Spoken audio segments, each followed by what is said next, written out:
Bismillahirrahmanirrahim. Alhamdulillah nahmaduhu wa nasta'inuhu wa nastaghfiruh wa na'udzu billahi min shururi anfusina wa min sayyiati a'malina. May yahdihillahu fala mudilla lahu wa may yudlilhu fala hadiya lahu. Asyhadu an la ilaha illallah wa asyhadu anna Muhammadan abduhu wa rasuluh la nabiyya wa la rasula ba'dahu. Yang kami hormati para sepuh, para bini sepuh, mohon izin pada para jamaah yang hadir secara langsung maupun online yang mendengarkan atau melihat secara online, yang posisi ilmunya lebih tinggi dari saya. Jadi mohon izin untuk menyampaikan ilmu yang seperti ini, nanti dievaluasi saja. Dan para jamaah yang semoga senantiasa dirahmati oleh Allah Subhanahu wa taala. Pertama dan yang paling utama, marilah kita panjatkan puja dan puji syukur atas kehadirat Allah Subhanahu wa taala yang telah memberikan kita semua banyak kenikmatan, mulai dari nikmat iman, Islam, kesehatan, dan juga kesempatan, sehingga kita bisa hadir kembali, bersilaturahmi kembali di momen taklim malam Sabtu yang sudah genap 1 tahun dan merayakan miladnya.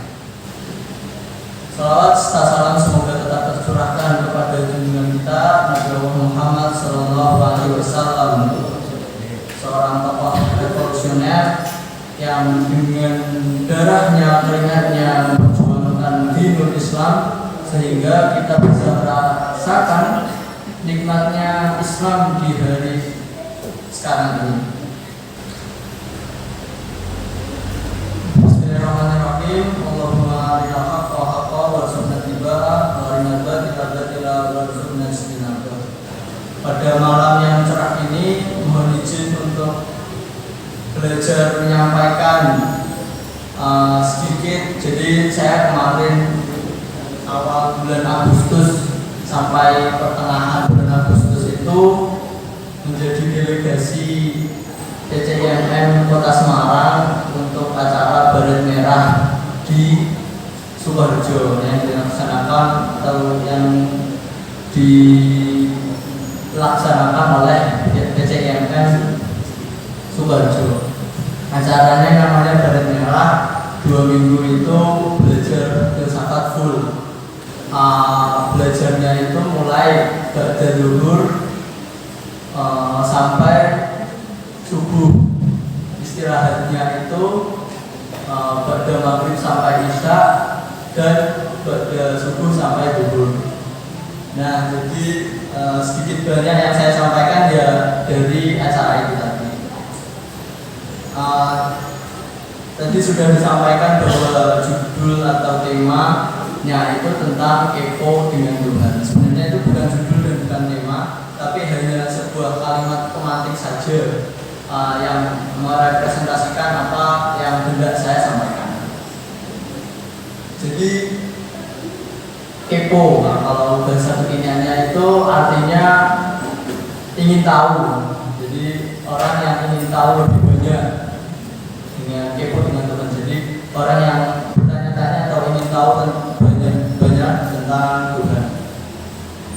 Nah, dari sejarahnya, pertanyaan-pertanyaan ini itu memang sering muncul pada manusia. Apalagi kalau kita konteksnya anak kecil, itu mereka bahkan seringkali bertanya. Dan barangkali pertanyaan-pertanyaan dari anak-anak kecil ini seringkali tidak bisa dijawab oleh orang tuanya sendiri. Nah, itu tandanya bahwa memang ilmu yang kita dapat itu ya berasal dari pertanyaan-pertanyaan. Nah, kalau kita kemudian tarik lebih belakang bahwa ilmu-ilmu yang sekarang seperti sosiologi, ekonomi, dan banyak sekali itu berasal dari filsafat. Nah, saya coba gambarkan atau definisikan filsafat menukil dari perkataannya Pak Fahrudin Faiz, seorang dosen dari UIN Suka, Yogyakarta. Dia mendefinisikan bahwa filsafat itu adalah berpikir dengan benar.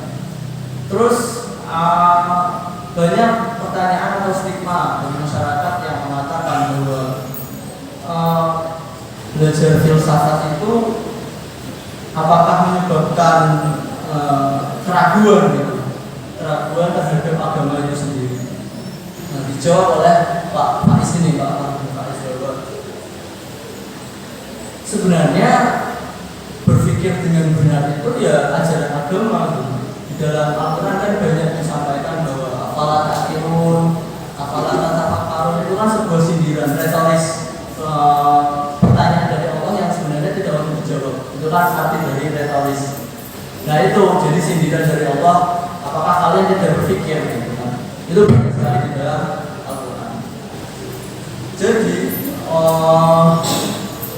kita coba lihat lagi di dalam kisahnya Nabi Muhammad ketika mendapatkan wahyu pertama Al-Quran. Itu kan ayat pertamanya kan Iqra. Nah, kita coba berpikir ketika itu Al-Quran tidak ada wujudnya, belum ada. Jadi Iqra atau baca yang dimaksud ya bukan baca secara harfiah atau literal. Jadi Iqra yang dimaksud ya berpikir gitu. Berpikir karena wujud Al-Qurannya tidak ada gitu. Membaca dari mana gitu. Mungkin ada sumber lain bahwa disimak atau diajarkan langsung oleh malaikat. Nah, seperti itu. Nah, ini saya nukil dari Pak Faiz ya. Jadi beliau mendefinisikan bahwa Iqra yang dimaksud bukan membaca tapi berpikir. Dia kemudian menyimpulkan bahwa boleh tidak suka filsafat, tetapi jangan tidak berpikir dengan benar. Tadi kan kita mengawali dengan filsafat adalah berpikir dengan benar. Bebas-bebas saja orang mau belajar filsafat atau tidak, tapi yang jadi masalah jangan tidak berpikir dengan benar. Seperti itu mungkin premis awalnya. Nah, jadi 2 minggu kemarin itu ya full belajar perkembangan filsafat dari era kuno hingga kontemporer. Mungkin saya sedikit salah jamaah mungkin ya bisa dikatakan. Tapi ya semoga saja bisa diambil hikmahnya. Kita oke. Jadi ini ada ujung sampai ujung ya. Saya analogikan kalau ujung ini ibaratnya timeline waktu. Ini masa sekarang, kita di sini di ujung. Ini masa Ibrahim, kemudian kuno, filsafat, Nabi Isa lahir, Nabi Muhammad modern. Nah, itu pembagian timeline-nya. Kita mulai di Nabi Ibrahim. Jadi tadi kita sudah bicara tentang berpikir. Nabi Ibrahim dulu juga bertanya, kepo dengan keberadaan Tuhan. Disebutkan bahwa matahari Tuhan, bulan Tuhan, bintang Tuhan, dan lain sebagainya. Nah itu awal dari kekepoan Nabi Ibrahim terhadap Tuhan itu sendiri. Sampailah dia mendapatkan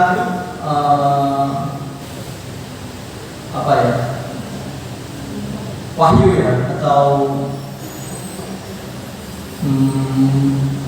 dialog dengan Allah gitu.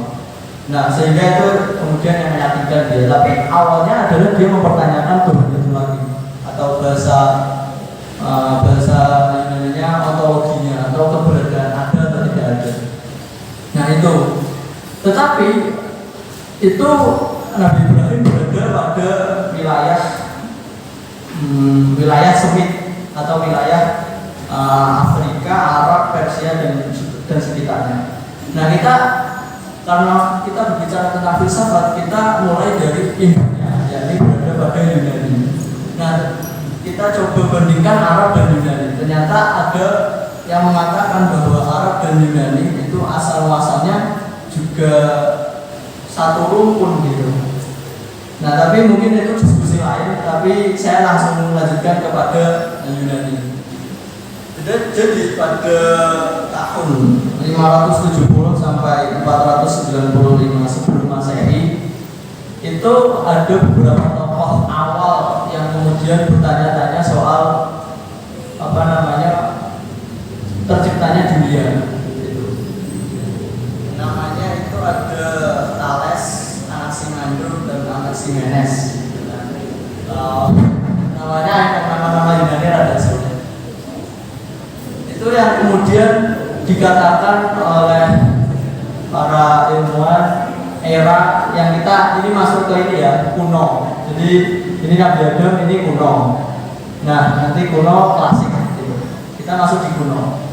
Nah kuno tadi ada 3 tokoh yang mempertanyakan terbentuknya Tuhan itu kayak gimana. Nah ini juga sama dengan Ibrahim kan, semangatnya gitu, semangat mencari tahu kebenaran gitu.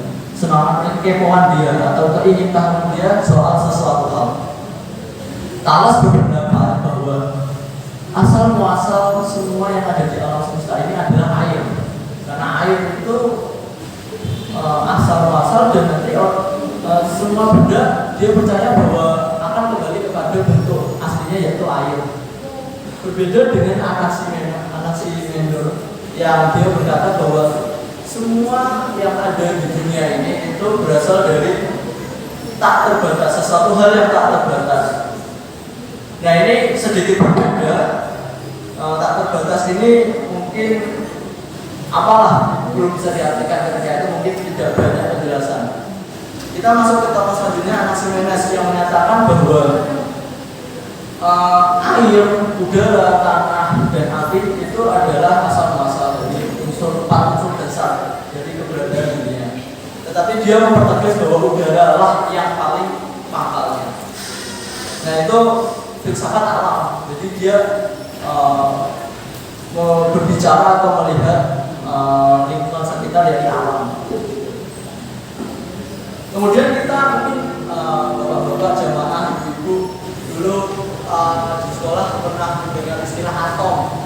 Kalau mungkin di kantin ada banyak kacang atom. Nah itu juga dibahas di era atau mungkin masih periode kuno lah. Kita tadi berbicara kuno, itu yang dikatakan oleh Demokritus. Sebelum Demokritus itu ada yang namanya Parmenides dan Heraklitus yang kemudian kita singkat kata itu awal mula konsep atom. Jadi semua hal itu ada, kalau dibagi-bagi itu ada hal yang paling terkecil. Nah, kemudian aku cari di Al-Quran. Saya cari di Al-Quran. Mungkin kajian kali ini tidak banyak membuka Al-Quran, tapi sedikit saja. Anggap saja dongeng saja. Di dalam Quran surat Yunus ayat 61 yang berbunyi, wa ma taqulu fi sa'atin wa ma tasluhu min Qur'anin wa la ta'maluna min amalin illa kunna 'alaikum syuhudan id yufiduna fihi wa ma ya'zubu ar-rabbika min mithqali dzarratin fil ardi wa la fis samai wa la asghara min dzalika wa la akbara illa fi kitabin mubin.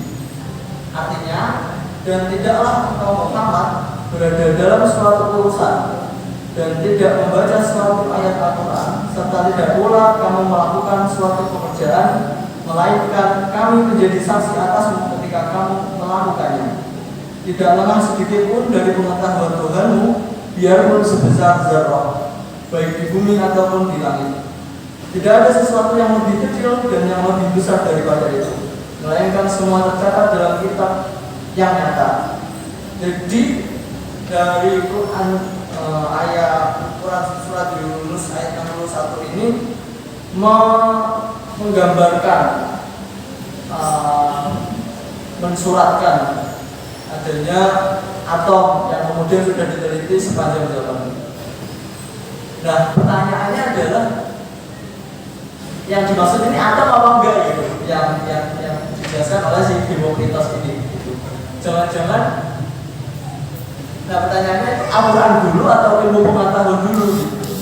Al-Quran membuktikan ilmu pengetahuan atau ilmu pengetahuan itu harus berlandaskan Al-Quran. Jadi ilmu pengetahuan itu hadir harus kemudian dasarnya Al-Quran. Nah itu mungkin diskusi lain. Dan saya memberikan pertanyaan karena memang tajuknya adalah kepo gitu. Jadi menumbuhkan kekepoan para jamaah gitu. Lanjut, kita masuk ke era klasik. Jadi ada kuno, kemudian masuk ke klasik. Peralihan sebelum kuno menuju klasik itu ada yang namanya kaum sofis.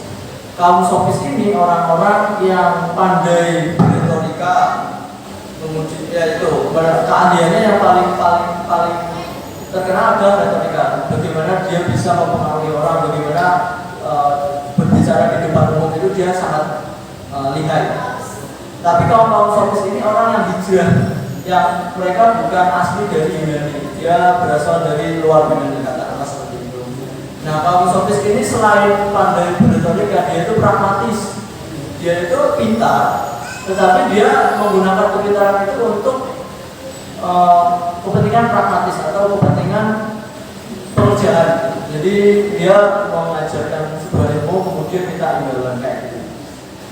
Nah, tetapi kemudian menyebabkan ekosistem Yunani ketika itu menyebabkan kacau balau, di mana orang-orang di sana itu tidak mengetahui kebenaran dengan saklek atau ada panduan kebenaran, karena mereka itu berpikir bahwa tidak ada kebenaran. Kalau aku mengatakan ini benar, ya ini benar. Tapi kalau Mas Rizal mengatakan itu benar, ya udah itu benar menurut dia. Nah ini kan jadi simpang siur, kemudian orang bebas saja menentukan kebenaran dengan dia. Nah ini yang dikatakan dengan relatif, kebenaran itu relativisme. Nah muncullah tokoh klasik tadi yang bernama Socrates. Mungkin juga Bapak Ibu juga pernah dengar. Socrates ini orangnya gemuk. Ejek-ejekannya itu badut Yunani gitu. Dia itu suka berjalan ke kota-kota, pasar-pasar, ke toko-toko untuk menanyakan satu hal kepada lawan bicaranya, yang kemudian outputnya yang diharapkan adalah mendapatkan kebenaran yang sesuai, kebenaran yang apa ya? Orang manusia itu udah tahu kalau itu benar, jadi itu menjadi kebenaran mereka. Jadi kalau tadi ini itu isu buat untuk membersihkan hal yang kotor. Tapi kalau tadi kaum sofis mengatakan ini dibilang isu, aku mau bilang isu, Mas Rizal bilang ini buat main sepak bola. Nah itu kan yang menjadi ulah kaum sofis. Nah itu Socrates datang untuk itu. Bahkan disebutkan bahwa Socrates ini jangan-jangan nabi, gitu kan? Soalnya dia hidup itu jauh sebelum Nabi Isa lahir. Nah, dia tadi yang sudah saya katakan, dia suka keliling, dia bertanya dari sesuatu hal yang kemudian khusus seperti tadi yang saya contohkan. Nah, kemudian menghadirkan bahwa ini itu isu. Mas Rizal kemudian sepakat kalau ini itu isu untuk membersihkan hal yang kotor. Tuh, kita. Nah, Socrates ini diceritakan oleh Plato atau anaknya. Nah, banyak orang yang mengatakan kisah Socrates ini diragukan kebenarannya. Jangan-jangan Socrates ini tidak ada. Jangan-jangan Socrates ini adalah hasil karyanya Plato. Karena Socrates nggak punya buku, nggak punya karya dan lain sebagainya. Jadi ada orang yang meragukan keberadaan Socrates ini sebenarnya ada. Kita masuk ke Plato, muridnya, yang terkenal dengan alegori goanya. Saya ceritakan sedikit, alegori goa itu ada sebuah goa yang di dalamnya ada manusia yang diikat. Di hadapannya, di belakangnya itu ada api, dan di hadapannya itu ada bayangan kuda, kemudian ada bayangan patung dan seterusnya. Semasa dia hidup dia tahu hanya itu bayangan kuda Buddha dan bayangkan patung. Suatu ketika ada salah satu penghuni gua itu yang lepas ikatan dan naik ke atas gua, dan dia menemukan ternyata ada sesuatu hal yang baru yang sebenarnya dia baru tahu gitu. Ternyata ada pantai, ternyata ada pohon, ternyata ada laut. Nah, ini jadi itu. Jadi ketika dia kembali ke gua, dia bilang kepada teman-teman yang ada di gua, di luar sana ada, dia menceritakan segalanya apa yang dia lihat. Orang-orang yang ada di dalam gua itu tidak percaya dan sudah nyaman dengan apa yang dia pandang dan dia tidak percaya. Nah, ini yang kemudian menggambarkan konsep dunia ide milik Plato.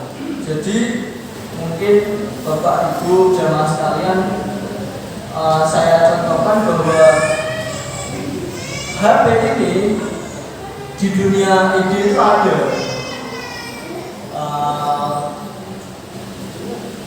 Tapi kan HP ada banyak, tetapi ada di dunia ide HP yang sempurna, yang benar-benar sempurna. Nah itu contoh dari alam semesta yang tadi diceritakan di alegori gua, bahwa itu adalah kebenaran yang sebenarnya. Ternyata di dunia ini ada banyak hal. Nah itu menceritakan, mengkonsepsikan tentang dunia ini, bahwa ternyata yang ada di dunia ini itu hanyalah bayang-bayang, hanyalah proyeksi dari kesempurnaan yang ada di dunia ini. Jadi Bapak Ibu berpikir bahwa ini fake, ya sudah, ada di alam pikirnya Bapak Ibu bahwa ini fake karena ada di dunia ini. Itu sedikit ide dari Plato. Nah kemudian, dan dia ini kan juga bertanya tentang Tuhan, ego dengan Tuhan. Ya kemudian ini mungkin teori setelahnya, teori murid-muridnya yang mengatakan bahwa Tuhan itu the ones, atau yang satu gitu, yang digambarkan sebagai pancaran. Itu sedikit lah. Kemudian ada Aristoteles, muridnya Plato, yang kemudian menggambarkan Tuhan itu adalah kausa prima, atau penyebab dari segala penyebab. Ada pohon yang tumbang karena digergaji. Itu kan sebab akibat. Pohon tumbang karena digergaji. Nah, orang yang menggergaji karena apa? Nah itu seterusnya sampai penyebab dari segala penyebab, yaitu kausa prima. Jadi kalau dikatakan dia adalah Tuhan, tapi dia tidak mengatakan Tuhan bahwa itu adalah kausa prima. Nah, itu klasik. Jadi yang kemudian ada filsafat alam yang mempertanyakan dunia itu berasal dari mana. Ada yang mengatakan bahwa dunia itu berasal dari air, ada yang mengatakan bahwa dunia itu berasal dari api. Kemudian di era selanjutnya dunia itu berasal dari atom. Gitu. Semua hal yang kita ketahui berasal dari atom, berasal dari sesuatu hal yang dibagi lagi tidak bisa. Nah ternyata di perkembangan zaman di modern ini, atom bisa dibagi lagi menjadi 3, elektron, proton, dan apa satunya lupa. Itu masuk kepada masih di klasik tapi di zaman yang berbeda. Tadi Socrates, Plato, dan Aristoteles ini adalah tokoh yang monumental, tokoh yang paling terkenal di era klasik. Kita masuk di Helenisme, di mana ada paham Stoicisme, Epikurean, dan Neoplatonis. Saya singkat saja karena sebenarnya ini tidak terlalu penting. Mungkin nanti masuk ke ranah Islam gitu, filsafat Islam. Stoicisme bagaimana paham manusia yang bahwa manusia itu bagian dari alam. Dia jargonnya adalah back to nature, dia kembali ke alam. Itu Stoicisme sedikit. Bahwa terus kemudian ada Epikurean yang ada dikatakan ajarannya itu kebahagiaan pribadi. Nah kalau kita pelajari lebih lanjut bahwasanya kebahagiaan pribadi milik Epikurian ini yang kemudian kita kenal dengan hedonisme, atau yang kemudian kebahagiaan yang sampai kita itu puas banget dan kita ingin itu dan kita mencapai itu yang kita kenal sekarang adalah hedonisme. Nah, itu awalnya adalah kebahagiaan pribadi milik Epikurian. Itu lanjut ke Neoplatonis atau murid-muridnya Plato tadi, pengikutnya Plato yang kemudian melanjutkan ide Plato tentang dunia idenya, yang kemudian muncul tadi the ones. Dia mengatakan Tuhan atau sang kreator alam semesta ini adalah the ones. Itu singkat saja. Jangan-jangan pertanyaannya adalah konsepsi atau apa yang kita ketahui tentang alam semesta ini bukan berasal dari Al-Quran atau bahkan malah berasal dari tokoh-tokoh ini. Kayak gitu. Dan balik ke pertanyaan bahwa ilmu pengetahuan itu berasal dari Al-Quran atau kemudian ilmu pengetahuan itu harus berlandaskan Al-Quran dalam pencapaiannya. Nah, kita masuk ke 0 Masehi, di mana Nabi Isa lahir, yang kemudian dijadikan patokan tanggal kalender Masehi. Itu masih banyak Helenisme yang tadi, Stoicisme, Epikurian, dan Neoplatonis. Kemudian Muhammad lahir atau pada hampir 600 Masehi. Sampai jam berapa? Masih lama ya. Oke. Singkat saja bahwa kalau perkembangan Barat itu masih ada yang namanya skolastik atau kemudian tadi kan Nabi Isa, kita menyambut Nabi Isa dan Nabi Muhammad. Nah, setelah Nabi Isa itu kemudian banyak orang-orang yang belajar tentang ajarannya Nabi Isa, yang kemudian nanti akan melahirkan konsep Trinitas, dan kita tidak perlu membahas itu karena sifatnya sudah berupa, dan karena pembahasan kita adalah tadi adalah filsafat dasarnya. Kita masuk ke filsafat dunia Islam.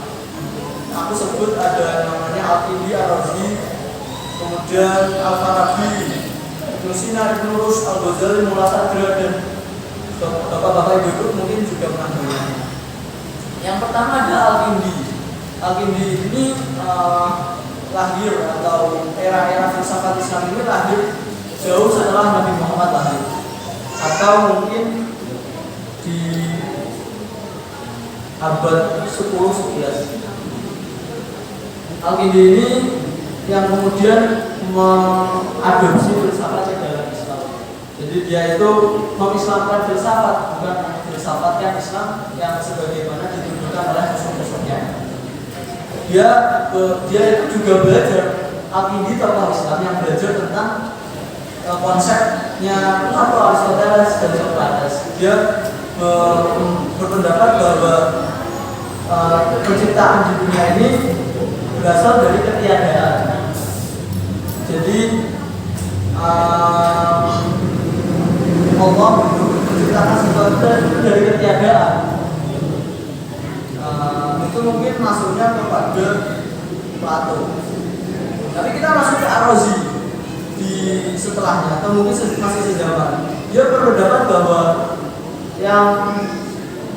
bahwa benda-benda yang ada di dunia ini itu diciptakan dari materi, yang kemudian kita tarik lagi kepada pembahasan atom kita tadi, atau konsep Aristoteles tentang kausa primanya, bahwa semua yang diciptakan di bumi dunia ini itu berasal dari sebuah materi. Kalau kita tarik itu ada materi yang materi dasar yang kemudian tidak bisa dibentuk lagi, dan itu tidak tergantung dengan ruang dan waktu. Nah, kita sedikit melenceng kepada kontroversinya Ar-Razi. Dia itu sering dikatakan bahwa tokoh Islam yang menolak atas kenabian. Dia tidak percaya dengan nabi, dia tidak percaya dengan wahyu. Dan itu yang kemudian banyak yang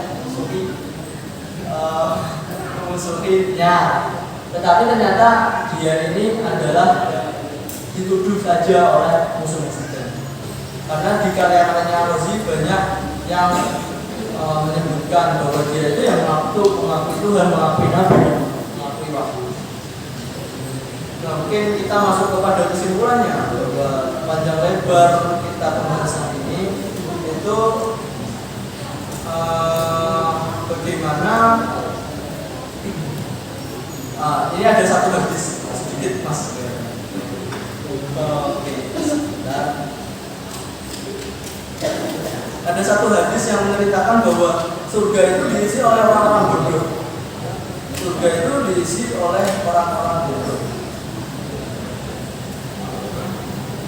Dan itu yang kemudian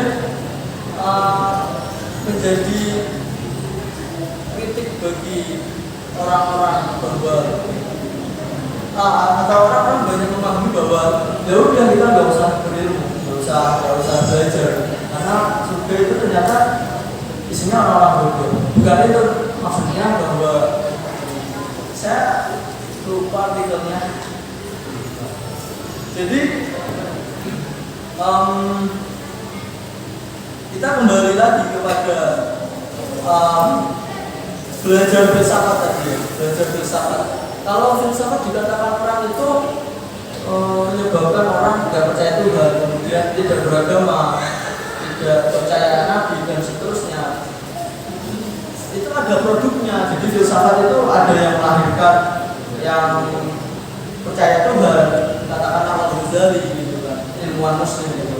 Ada yang kemudian sedikit bisa dikatakan liberal gitu, katakanlah Muhammad Iqbal, atau bahkan produk filsafat lainnya yang tidak percaya dengan Tuhan, Nietzsche katakan, yang mengatakan bahwa Tuhan itu telah mati dan yang mematikannya adalah aku.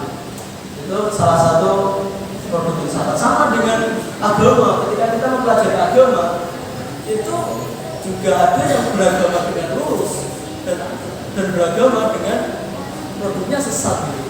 Ada yang seperti itu gitu. Jadi stigma tentang filsafat itu yang kemudian menyebabkan orang tidak percaya Tuhan, itu adalah produk gitu. Sama halnya dengan orang yang belajar agama yang kemudian bisa belajar agama dengan lurus atau belajar dengan melenceng. Kurang lebih itu sedikit dari saya. Mohon maaf terlalu panjang. Terima kasih. Segala kebenaran datangnya dari Allah dan segala kesalahan datangnya dari saya. Bila taufiq wal hidayah. Assalamualaikum warahmatullahi wabarakatuh.